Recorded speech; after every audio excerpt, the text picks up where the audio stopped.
আসসালামু আলাইকুম প্রিয় শিক্ষার্থীরা, আশা করি সবাই ভালো আছেন। আজকে আমরা ভেক্টর অধ্যায় থেকে একটি গুরুত্বপূর্ণ ক্লাস করব। প্রশ্নটি হলো, প্রশ্নটা আসলে দুইভাবে আসতে পারে। যদি এইভাবে আসে যে এ ভেক্টর সমান সমান এত হলে এত এর মান নির্ণয় করো, অর্থাৎ গ্রেডিয়েন্ট ডাইভারজেন্স এ এত এর ভ্যালু বের করো। আর এই কথাটা আমি যেটা মুখে বললাম সেটা এইভাবেও আসতে পারে, মানে এটা হলো গ্রেডিয়েন্ট, এটা হলো ডাইভারজেন্স এ। তাহলে পরীক্ষায় এইটুকু দিয়ে এটার মানও চাইতে পারে, অথবা এইটা দিয়ে আপনাকে এইটার ভ্যালুও চাইতে পারে। এইটা আর এটা কিন্তু একই কথা, ঠিক আছে? এইটা মানিয়ে এইটা, এইটা মানিয়ে এইটা। আশা করি বুঝতে পারছেন, পরীক্ষায় খেয়াল রেখে উত্তর করবেন। প্রথমে আমরা দেখেন, আমরা যদি এইটা নির্ণয় করতে হয়, ঠিক আছে, আপনারা কিন্তু এইটার নিয়মই আপনারা উত্তরটা করে যাবেন। লাস্টে এইটা থেকে এইটা আনা যায়, কোনো সমস্যা হয় না। তাহলে আপনারা প্রথমে কি করতে হবে, আপনাকে এ ভেক্টরটা লাগবে। তো এ ভেক্টরের দিকে যদি আমি তাকাই, তাহলে দেখা যাবে এখানে আর ভেক্টর ডিভাইডেড আর আছে। এ ভেক্টরকে আমার যদি ডাইভারজেন্স করতে হয়, তাহলে এ ভেক্টরটার আমার এইখানে এইটার ভ্যালু লাগবে আগে। তাহলে এ ভেক্টরটা কি আছে, আর ভেক্টর ডিভাইডেড আর। এখন আর ভেক্টরের মান আমরা আগের থেকে জানি, পূর্বের ক্লাসগুলো, এক্স ওয়াই জেড, ঠিক আছে। আর এই আরটা হইল ওই আর ভেক্টরের মানকে বলা হয় শুধু আর। তাহলে আর ভেক্টরের মানকে শুধু আর দ্বারা প্রকাশ করা হয়। এই আর এর ভ্যালুটা কিন্তু আমাকে আর ভেক্টর থেকে বের করে নিতে হবে। আর বের করার নিয়ম হলো রুট ওভার দিয়ে প্রত্যেকটা অংশের বর্গ করে সমষ্টি করলে আমাদের ওই ভেক্টরের মান বের হয়ে যায়।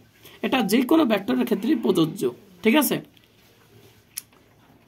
আচ্ছা, এখন আমরা আর ভেক্টর মুখস্থ, আর আর ভেক্টর থেকে আর ভেক্টরের ভ্যালু মান সেটাও আমরা পেয়ে গেলাম। এবার আসেন আমরা তাহলে এ ভেক্টর যেটা আছে এটার রূপটা তাহলে চেঞ্জ হয়ে যাবে। কি হবে, আর ভেক্টরের ভ্যালুটা আমরা এখান থেকে বসিয়ে দিলাম, আর আর ভেক্টরের যে ভ্যালু আর সেই মানটা আমরা এখানে বসিয়ে দিলাম, ঠিক আছে। এবার আসেন আমরা এ ভেক্টরটা আমাদের ক্লিয়ার হয়ে গেল। এবার আমাদের এইটা প্রমাণ, এইটার ভ্যালু বের করতে হবে। এটা যদি আমরা বের করতে,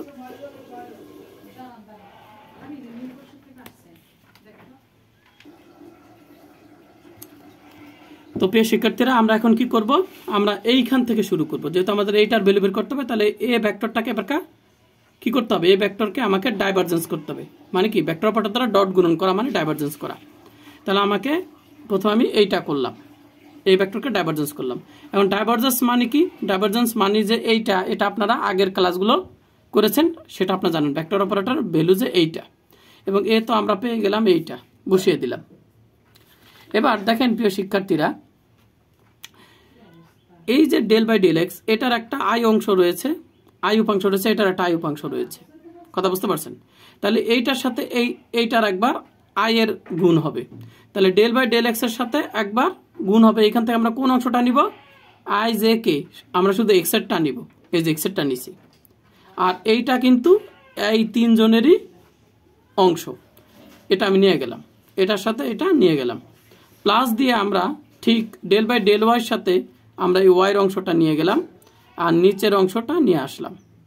একইভাবে আমরা এখানে আছে কত, জেড, তাহলে জেড এর উপাংশটা আমরা এখানে নিয়ে গেলাম, আর নিচের এইটা হলো এইখানে।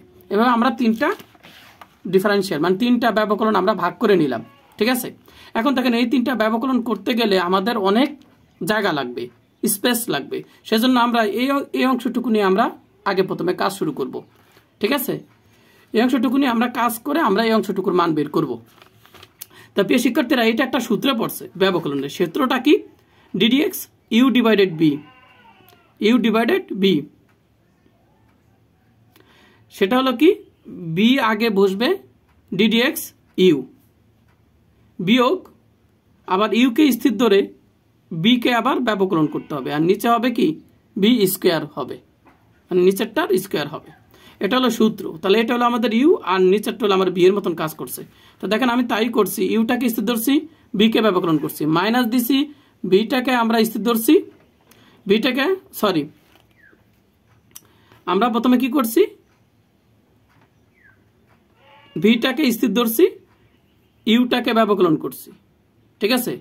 এরপরে আমরা ইউটা, এই যে ইউটাকে আমরা স্থির ধরছি, এই বিটাকে ব্যবকলন করছি। আশা করি বুঝতে পারছেন, এই যে এই সূত্রটা কিন্তু তাহলে এক্স এটা আমার যা আছে তাই, আর এক্স এর সাপেক্ষে এক্স এর ব্যবকলন করলে 1, যেটা লেখা লাগে না। এবার এক্স এর সাপেক্ষে আমি এটার ব্যবকলন করব, তাই এই অংশের ভিতরে আমাদের এক্স আছে, তাই ঠিক আছে। তাহলে এই সম্পূর্ণটার উপরে পাওয়ার আছে কত, রুট আছে, মানে পাওয়ার হাফ আছে। তাহলে এইখানে আমরা কোন সূত্র ফেলবো, x to the power n এর সূত্র, d d x x to the power 1 n x n power 1, এই সূত্রটা আপনারা আগের থেকেই চিনেন। তাহলে এই পুরাটা হলো আমার এক্স, এটা হলো পাওয়ার এন। তাহলে আমাদের এই যে এন এক্স আর উপরের পাওয়ার কত, এন মাইনাস 1, এন কোনটা, হাফ। তাহলে হাফের থেকে যদি আমি 1 বিয়োগ দিই, হাফের থেকে যদি আমি 1 বিয়োগ দিই, তাহলে আমাদের মাইনাস হাফ হয়। ঠিক আছে, আমি হাফ মাইনাস 1 কিন্তু আর লিখিনি, হাফ মাইনাস 1 করলে কিন্তু মাইনাস হাফ হয়, সেটা আমি ডাইরেক্ট লিখে দিয়েছি, কারণ এগুলো আপনি পারবেন বা নিয়ম জানেন। ঠিক আছে, এটা আবার দেখানোর দরকার নেই। এরপর দেখেন আমি যে অংশটুকু এক্স ধরছি সেইটা কিন্তু সম্পূর্ণটুকু কিন্তু ব্যবকলনযোগ্য নয়, তার ভিতর শুধু এইটুকু আবার ব্যবকলনযোগ্য। এই জন্য এইটুকুকে আবারও আমাকে ব্যবকলন করতে হবে। তাহলে এক্স স্কোয়ারকে আমরা যদি ব্যবকলন করি, তাহলে ঠিক আবার x to the power N এরই সূত্র পড়ছে, এই x to the power n এর সূত্র পড়ছে। তাহলে আমার এক্স স্কোয়ার আছে, তাহলে কি হবে, এন এক্স এন মাইনাস 1, মানে 2x 2 মাইনাস 1 হবে। ঠিক আছে, তাহলে এন এক্স এন মাইনাস 1 সূত্রটা আমার আছে যেহেতু 2, তাহলে 2x উপরে হবে 2 মাইনাস 1, 2 মাইনাস 1 করলে কিন্তু আমাদের 1ই হয়। তাহলে আমরা শুধু 2x লিখেছি। এখন দেখেন এইটার ভ্যালু আমরা আর লিখছি, কারণ এই যে আর এর ভ্যালু হলো এইটা, আর এর ভ্যালু হলো কোনটা, আমাদের এইটা। কথা কি বুঝতে পারছেন? এরপরে দেখেন মাইনাস মাইনাস, এটা এক্স আর এই যে এক্স এক্স স্কোয়ার, আর এই 2 আর এই 2 কিন্তু আমার উপরে নিচে কাটা। ঠিক আছে, এখন এইটা থাকে এইটা, এখন এইটা মানে কি বলেন তো, এইটা মানে কি, আমরা যদি এর উপরে মাইনাস হাফ থাকে, এর মানে কি 1 divided A two the power half. ঠিক আছে, আর এ টু দি পাওয়ার হাফ মানে হলো রুট এ, তাই না? তাহলে এ ইনভার্স হাফ মানে হলো 1 বাই রুট এ, তাহলে এটা মানে হবে 1 by root x square y square. তাহলে 1 ডিভাইডেড যেমন রুট এ,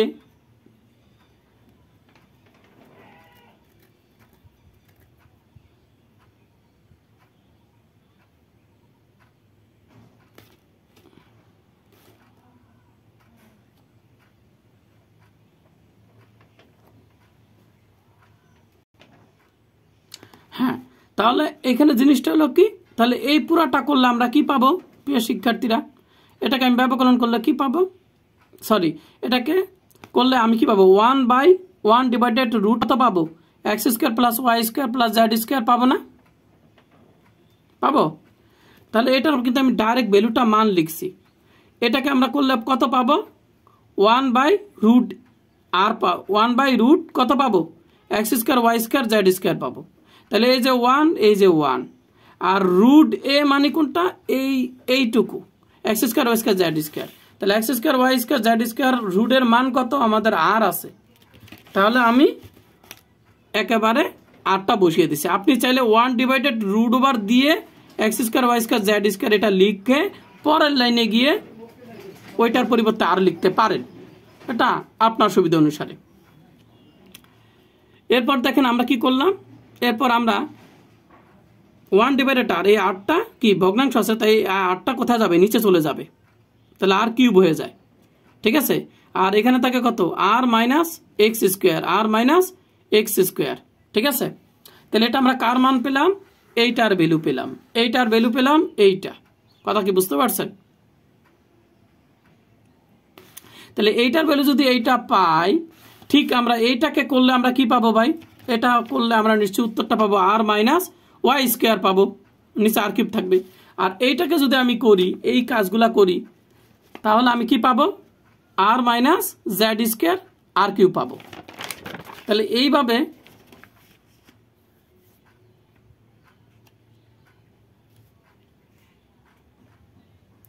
দুঃখিত এখানে ভুল হয়েছে, এখানে একটা লসাগু হবে, কথা বলছে এখানে একটা লসাগু হবে, লসাগুর একটা লাইন আমি করি নাই। ঠিক আছে, লসাগুটা আমি একটু আপনাদের করিয়ে দিই, সেটা হলো নিচে হলো আমাদের কত আছে, আর স্কোয়ার, নিচে আমাদের আছে কত, আর স্কোয়ার আছে, আর এখানে দেখেন এক্স স্কোয়ার ডিভাইডেড আর আছে। তাহলে এটা লসাগু করলে কত হয়, আর হলো লসাগু, আর হলো আমাদের কি লসাগু, এই যে এক্স স্কয়ার উপরে নিচে হলো আর, তাহলে এটার সাথে এটা একটা লসাগু হয়, আর মাইনাস এক্স স্কয়ার আর লসাগু করলে কত হয়, নিচে আছে শুধু আর, এই যে আর, তাহলে এখন মনে মনে কত আছে, 1 আছে, আর দিয়া আর রে গুণ 1 দিয়ে আর রে ভাগ দিলে কত হয়, আর দিয়ে আর রে গুণ করলে কত হয়, আর স্কয়ার হয়। এই হলো মাইনাস, এরপর আর দিয়ে আর রে ভাগ করলে 1 দিয়ে এক্স স্কয়ার গুণ করলে আসে এক্স স্কয়ার। কথা বুঝতে পারছেন? যদিও জায়গাটা গিঞ্জি হয়ে গেছে, গিঞ্জি এলাকা হয়ে গেছে, তাই না, কিছু করার নাই। এরপরে দেখেন কি হবে, এরপর r square minus x square r, এই যে r square minus x square, r square minus x square divided r, আর নিচের আর, তাহলে এই আর যখন নিচে যাবে তখন এটা আর কিউব হয়ে যাবে। কথা কি বুঝতে পারছেন? তাহলে এই একটা লাইন কিন্তু আপনারা একটু এক্সট্রা কিন্তু করবেন। এই লাইনের পরে এই লাইন করবেন, করার পরে তারপর এই লাইনটা করবেন, ঠিক আছে? এরপর দেখেন আমরা একইভাবে কি পাবো, আমরা একইভাবে এইটাকেও যদি আমরা ব্যবকলন করি তাহলে কি পাবো, আর স্কয়ার মাইনাস ওয়াই স্কয়ার পাবো। এটা একই থাকবে, শুধু এখানে ওয়াই স্কয়ার হবে, যেখানে ওয়াই আছে তাই এটা কি হবে, ওয়াই হবে। এটা করলে জেড আছে তাই এখানে হবে জেড স্কয়ার। তাহলে আমরা এখানে লিখতে পারি কি, তিনটা উপাংশ আমরা ডিটেলস না করে বাকি দুইজনের উপাংশ কিন্তু আমরা এইভাবে বের করতে পারি। এখন দেখেন আমরা যখন তিনটা উপাংশ বের হয়ে গেল, এইটা এই তিনটা, একটা দুইটা তিনটা উপাংশ বের হয়ে গেল, তখন এই তিনটার ভ্যালু আমরা এখন এই তিন জায়গায় বসিয়ে দেব। তাহলে এটার ভ্যালু কত পেলাম আমরা, এটার ভ্যালু পেলাম আর স্কয়ার মাইনাস এক্স স্কয়ার আর কিউব। তাহলে আমরা কি করেছি, বসিয়ে দিলাম তিনজনের মান, এটার মান তিনজনের মান ভ্যালুটা বসিয়ে দিলাম। বসিয়ে দেওয়ার পরে প্রিয় শিক্ষার্থীরা আমরা কি করলাম, লসাগু করলাম। লসাগু করার পরে আমরা দেখা যায় কত, r square 3 r square minus minus minus common নিলাম, তাহলে x square y square z square, এই প্লাসগুলো কি হয়ে যাবে, প্লাস হয়ে যাবে, যেহেতু মাইনাস কমন নিছি। এরপর প্রিয় শিক্ষার্থী x square y square z square সমান কি লেখা যায়, দেখেন তো এখানে x square y square z square root আছে, কিন্তু আমার আছে কি এখানে রুটটা নাই। রুট যদি নাই হয় তাহলে এই রুটটা কিভাবে নাই হবে, যদি আমি উপপাশে বর্গ করি তাহলে হবে। তাহলে আমি যদি বর্গ করি তাহলে রুট ছাড়া x square y square z স্কয়ারের মান হবে আর স্কয়ারের সমান, তাই আমি এখানে আর স্কয়ার বসিয়ে দিছি। এখন বিয়োগ করলে 2 আর স্কয়ার, নিচে আর কিউব, কাটাকাটি করলে 2 ডিভাইডেড আর হয়, ঠিক আছে? তাহলে এইটা আমি পেলাম কার মান, এ ভেক্টরের ডাইভারজেন্স পেলাম। কিন্তু আমাকে প্রশ্নে বলেছে আবার ডাইভারজেন্সকে আবার গ্রেডিয়েন্ট করতে, মানে আবার ভেক্টর অপারেটর দ্বারা গুণ করতে হবে।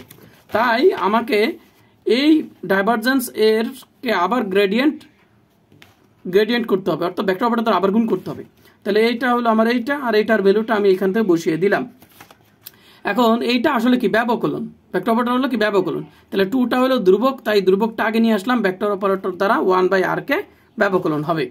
এখন ভেক্টর অপারেটর দ্বারা 1/r কে ব্যবকলন করলে মানটা যে এইটা হয়, এটা আবার আমরা একটা আলাদা একটা প্রশ্নই আমাকে প্রমাণ করতেছে, এত সমান এত, এটা আমাকে আবার প্রমাণ করতে হয়েছে বিগত একটা প্রশ্ন যেটা আপনারা সলভ করেছেন, ঠিক আছে? আমি জানি না করেছেন কিনা, কিন্তু অনেকেই করে, আমার মনে হয় করেছে। এখন এটা মেজরদের নন মেজর সেটা মনে নাই, কিন্তু এইটা আমি করাইছি, ঠিক আছে? এইটা ইকুয়াল টু এইটাও প্রমাণ আসে পরীক্ষায়, একটা আলাদাই প্রশ্নই আসে, এবং সেই প্রমাণের যে প্রশ্নটা, সেই প্রশ্নটা কিন্তু আমার উত্তরটা কিন্তু মুখস্থ রাখতে হবে, এইটা সমান এইটা, এবং এটা কিন্তু প্রমাণ আমাদের বিগত প্রশ্নে হয়েছে, তাই এটা আপনি মুখস্থ রাখবেন যে ভেক্টর অপারেটর 1/r সমান হলো মাইনাস আর ডিভাইডেড আর কিউব। তাহলে এটার মানটা আর ডিটেলস করলাম না, এটা ডিটেলস করলে আরো হয়ে যাবে 5-7 লাইন হয়ে যাবে এটা ডিটেলস করতে গেলে, তাতে মুখস্থ রাখাই ভালো। তো এই মানটা মুখস্থ রাখবেন, তারপর আমরা গুণ করে দিলে আমাদের হয়ে যায় ভ্যালুটা। এখন পরীক্ষার হলে যদি বলে যে এইটার ভ্যালু বের করতে, তাহলে তো আপনাদের এইখানে উত্তর দিবেন। আর যদি পরীক্ষা বলে গ্রেডিয়েন্ট ডাইভারজেন্স এইটার মান বের করতে, তাহলে আপনি এইটার ডিটেলস কথাটা লিখে দিবেন, কারণ এইটা মানে হলো ডাইভারজেন্স আর এইটা মানে হলো গ্রেডিয়েন্ট। আর ডাইভারজেন্স লিখলে এখানে তার ফোঁটা দিবেন না, ঠিক আছে? পরীক্ষা যদি এইটা চায় তাহলে শুধু এইটার কথাটুকু এটা লিখে দিবেন, এটার মানই হলো এইটা, তাহলে এই জায়গায় উত্তর দিবেন। আর যদি এটা না আসে, এটার চায়, এটা উত্তর লিখে দিবেন। কোথাও কোনো